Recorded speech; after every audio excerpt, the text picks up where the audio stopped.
રાજુલાના આ નેહાબેનનો વિડીયો તો તમે જોયો જ હશે। હાલ અત્યારે તેમના પિતાનો આપણી સામે એક નવો વિડીયો આવ્યો છે, જ્યાં તેઓ કહે છે કે મારી દીકરી મને પરત આપો। તેમને જે સમાજના આગેવાનો છે અને પોલીસને એવી માંગણી કરી છે કે મારી દીકરી મને પાછી પરત જોઈએ છે। દીકરીનો જ્યારે એવો વિડીયો આવેલો હતો ત્યારે તેઓ એમ કહેલું કે આ કોઈ લવ જિહાદ નથી, મેં મારી મરજીથી લગ્ન કર્યા છે અને મેં હજી સુધી ધર્મ પરિવર્તન નથી કરેલું। હવે આવો જાણીએ કે તેમના પિતાનું શું કહેવું છે। પિતા જે મારી ઉપર અત્યારે ગંભીર આક્ષેપો નાખીને જે વિડીયો કરે છે, જે મારી વિરુદ્ધમાં બોલે છે, એને હું કહેવા માંગુ છું કે આવું બોલે નહીં। ને બીજું કે મારે જે આ જે લવ જેહાદનો ભોગ બનેલી છે એવું એ ન બન ને તું પાછી વહી આવ ને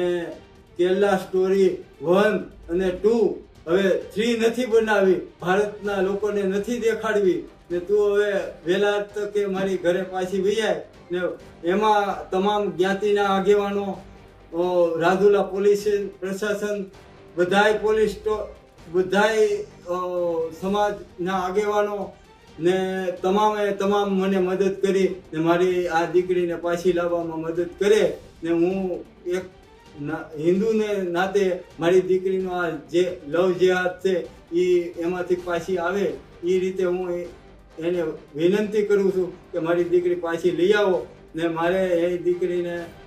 આ વિશે બીજું તો નથી કહેવું, પણ વહેલી તકે આવે। આ 10 દી થયા, હજી કંઈ છું નથી, એટલે મારે એને લાવવાની છે ને જેમ ઓલા ફ્રીજમાં એને જે કાંઈ મારી વિશે મા બાપ વિશે બોલી છે એ એને ગમે ઓલા મગજ ઉપર અસ્થિત છે એનો, એટલે એ બોલે, નકર મા બાપ વિશે કોઈ દી બોલાય નહીં ને એને ખબર છે, નથી ખબર પડતી એવી છે, હાવ અણસમજુ ને હાવ નાદાન બુદ્ધિની દીકરી છે એમ। પાછી આ પોલીસ પ્રશાસન, હિન્દુ ભાઈઓ, બધા રાજકીય નેતાઓ બધા મારી વતી એને મહેનત કરી મને મારી દીકરીને પાછી લાવો એવી હું